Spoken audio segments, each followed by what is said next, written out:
বন্ধুরা, ট্রেন দিয়ে সফর করা লোকেরা জানে যে ট্রেন আমাদের প্রতিদিনের পরিবহনের ফুসফুস। এশিয়ার সবচেয়ে বড় এই নেটওয়ার্ক প্রতিদিন লক্ষ লক্ষ মানুষকে সঠিক সময়ে তাদের গন্তব্যে পৌঁছে দেয়। নিশ্চয়ই আপনিও অনেকবার এই ট্রেনের সফরের মজা উঠিয়ে থাকবেন, কিন্তু আপনার মনে কি কখনো এই খেয়ালটা এসেছে যে বড় জোরসোরে লাইন দিয়ে চলা এই ট্রেন তৈরি কিভাবে করা হয়? এই সমস্ত অংশগুলোকে অ্যাসেম্বল কিভাবে করা হয়? কোচ, রেলের চাকা আর ইঞ্জিনকে আলাদা তৈরি করে শেষ পর্যন্ত কিভাবে পুরোপুরি তৈরি করে একসাথে লাগিয়ে দেওয়া হয়? চলুন আজ রেল তৈরি হওয়ার পুরো পদ্ধতি আমি আপনাদেরকে জানাচ্ছি, আর এটাও জানিয়ে দিচ্ছি যে আসলে তৈরি কোথায় করা হয়। আমাদের দেশের বিকাশে পরিবহনের গুরুত্ব অনেক বেশি। একটা সময় ছিল যখন ভারত রেল ইঞ্জিন বিদেশের থেকে কিন্তু আজ আমাদের দেশ ইঞ্জিন তো কি, পুরো ট্রেনকে অ্যাসেম্বল করতে সক্ষম। হ্যাঁ, আপনাকে রোজ কম খরচে সফর করা এই ট্রেন আমাদের দেশেই অ্যাসেম্বল করা হয়। একে বানানোর আর জোড়ার দায়িত্ব ভারতের কিছু কোম্পানির উপরেই থাকে। এমনিতে জানিয়ে রাখি যে একটি ট্রেনকে বানাতে বিভিন্ন জিনিসের খেয়াল রাখতে হয়। এর ম্যানুফ্যাকচারিংয়ের অনেকগুলো ধাপ থাকে। ট্রেনের মডেল ডিজাইন থেকে শুরু করে কোচের ডিজাইন আর অ্যাসেম্বল করা পর্যন্ত বিভিন্ন জিনিসের খেয়াল রাখা জরুরি হয়ে থাকে। কিন্তু এগুলো জোড়ার আগে কোচ, চাকা আর ইঞ্জিনকে বানানো হয়। ট্রেনে মজবুত চাকাগুলোর এক গুরুত্বপূর্ণ ভূমিকা রয়েছে। স্পিডে দৌড়ানোর জন্য এদের পারফেক্টলি কাজ করা খুবই জরুরি। এই কারণে এদের বানানোর পদ্ধতিও ভীষণই সহজ হয় না। ট্রেনের চাকা বানানোর জন্য সবার আগে রডকে বানানো হয়। এই কারণেই তাদেরকে ব্লেড দিয়ে ছোট ছোট টুকরোতে কাটা হয়। তারপর তাদেরকে চুম্বকের সাহায্যে চালনা করে কন্ডাকশনে রাখা হয়। কন্ডাকশনের ভেতরে রড 15 মিনিটে গরম হয়ে যায়, যারপর তাদেরকে কনভেয়ার বেল্টের সাহায্যে চালনা করে অন্য আরেকটি কন্ডাকশন মেশিনে রাখা হয়। এরকমটা রডের তাপমাত্রাকে বাড়ানোর জন্য করা হয়, যাতে এদের পারফেক্ট সাইজ আর আকৃতি দেওয়া যেতে পারে। এই প্রক্রিয়ার পর রডকে বাইরে বের করে একটি আর্মে রাখা হয়, যেখানে একটি ভারী প্রেস রডকে আকার দেওয়ার কাজ করে। লাগাতার দুবার চাপ দিলেই রড চাকার পারফেক্ট আকৃতি ধারণ করে। যদিও এখনও কাজ শেষ হয় না, কারণ আগে রোলার প্রেসের সাহায্যে চাকাগুলোকে প্রেস করা হয়, যাতে সেগুলো লাইন দিয়ে চলার সময় নিজে গ্রিপ বানিয়ে দৌড়াতে পারে। চাকাকে আকার দেওয়ার পর সময় আসে তার মাঝের অংশকে কাটার।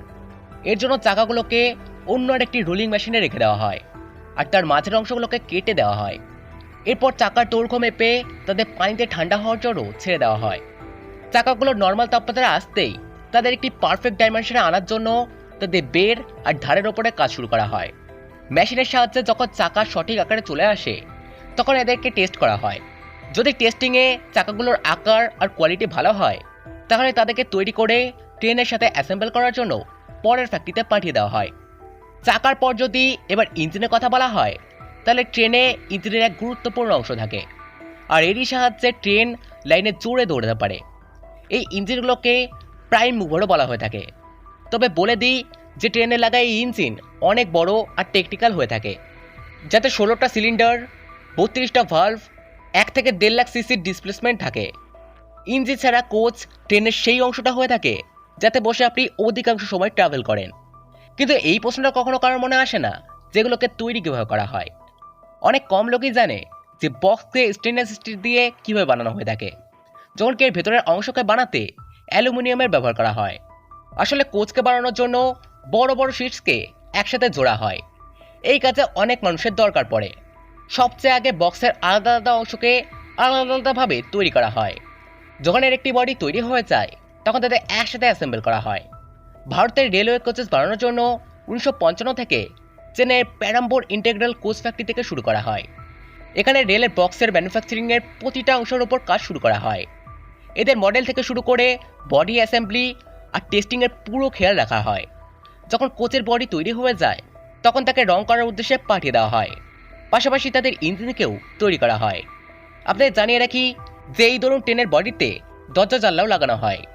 এবার সময় আসে ট্রেনের সমস্ত অংশকে অ্যাসেম্বল করার। এর জন্য স্প্রিং লাগিয়ে একটি বড় প্ল্যাটফর্মকে তৈরি করা হয়, যাতে ওপরে ট্রেনের স্ট্রাকচার থাকে আর নিচের চাকাগুলোকে সেট করা হয়, এবং ট্রেনের চাকাগুলোকে ট্রেনের মডেল হিসাবে সেট করা হয়। চাকা লাগানোর পর এতে কেবিলের সমস্ত কাজকে কমপ্লিট করা হয়। পাশাপাশি এর ইন্টেরিয়রকেও জোড়া হয়। সিট থেকে শুরু করে টয়লেট, কেবিন আর এয়ার কন্ডিশনের জন্য সমস্ত ইকুইপমেন্টকে লাগানো হয়। আপনি দেখে থাকবেন যে ট্রেন বিভিন্ন সফটওয়্যার আর ফাংশনের উপরে কাজ করে থাকে। সেই সমস্ত সফটওয়্যারকেও ট্রেনে অ্যাসেম্বল করা হয়। এই কাজে অনেক মানুষের দরকার পড়ে। ট্রেনকে অ্যাসেম্বল করার পর তাকে ফিনিশিং দেওয়া হয়। ইন্টেরিয়ারকে চমকানো থেকে শুরু করে বাইরের বডিকেও পারফেক্ট বানানো হয়। আর তারপর সময় আসে টেস্টিংয়ের। আপনাকে জানিয়ে রাখি যে সবার আগে ট্রেনে লাগানো স্ট্যাটিক ফাংশনকে টেস্ট করা হয়, পাশাপাশি কম স্পিডে এই ডাইনামিক টেস্টও করা হয়। কম্পিউটারের সাহায্যেও ট্রেনের সমস্ত ইকুইপমেন্টকে ক্রস চেক করা হয় যাতে কোনো ভুল না হয়। ফ্যাক্টরিতে ট্রেনকে অ্যাসেম্বল করার এই প্রক্রিয়া জানার পর আপনি এটা তো নিশ্চয়ই বুঝে গেছেন যে একটি সফল আর দরকারি ট্রান্সপোর্টেশন সিস্টেমকে বাড়ানো মোটেও সহজ না।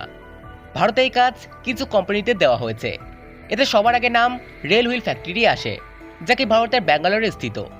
এই ফ্যাক্টরিতে রেলের চাকা তৈরি করার থেকে শুরু করে কোচ, লোকোমোটিভ, বিভিন্ন জিনিস তৈরি করার কাজ করা হয়। এছাড়াও যে কোম্পানি বিশেষ রূপে ট্রেনের টেকনোলজিকে বাড়ানোর কাজ করে সেটা হলো BHEL, মানে ভারত হেভি ইলেকট্রিক্যাল লিমিটেড। আপনাকে জানিয়ে রাখি যে ইঞ্জিনিয়ারিংয়ের ফিল্ডে এই কোম্পানির এক অনেক বড় নাম রয়েছে। এই কোম্পানিটি একটি সরকারি সংস্থা, যাকে 1964-তে স্থাপিত করা হয়েছিল। ভারতে ইলেকট্রিক পাওয়ার জেনারেশনেও BHEL এর অনেক বড় নাম রয়েছে। ভারতীয় রেলের বিকাশেও এর একটি অনেক বড় নাম রয়েছে। তারা রেলওয়ের জন্য ইলেকট্রিক্যাল ইঞ্জিন আর লোকোমোটিভ বানাতেও অনেক কাজ করেছে। ট্রেনকে বানানোর আর অ্যাসেম্বল করার জন্য মডার্ন কোচ ফ্যাক্টরি রায়বেরেলিও কাজ করে। উত্তরপ্রদেশের রায়বেরেলির এই ফ্যাক্টরি বিশেষ রূপে রেলওয়ে কোচের প্রোডাকশনের কাজ সামলায়। মানে যেই রেলের বগিতে আমরা বসি তাই রেলের ফ্যাক্টরি তৈরি করে থাকে। এবার তো আপনারা নিশ্চয়ই বুঝে গেছেন যে ট্রেনের সমস্ত উপকরণকে বানানো আর সাথে জোড়ার প্রক্রিয়া অনেকটাই জটিল। এর প্রতিটা জিনিসে ডিটেলে কাজ করা হয় যাতে আপনি একটা নিরাপদ ট্রান্সপোর্ট সিস্টেম পান। তো বন্ধুরা, ট্রেনের ম্যানুফ্যাকচারিং এই প্রসেস আপনাদের কেমন লেগেছে তা অবশ্যই কমেন্ট করে জানাবেন। আর ভিডিওটি ভালো লেগে থাকলে ভিডিওটিকে লাইক করে আমাদের চ্যানেলটিকে অবশ্যই সাবস্ক্রাইব করে নেবেন। তো দেখা হবে আবার নেক্সট ভিডিওতে। ততক্ষণ ভালো থাকবেন। ধন্যবাদ।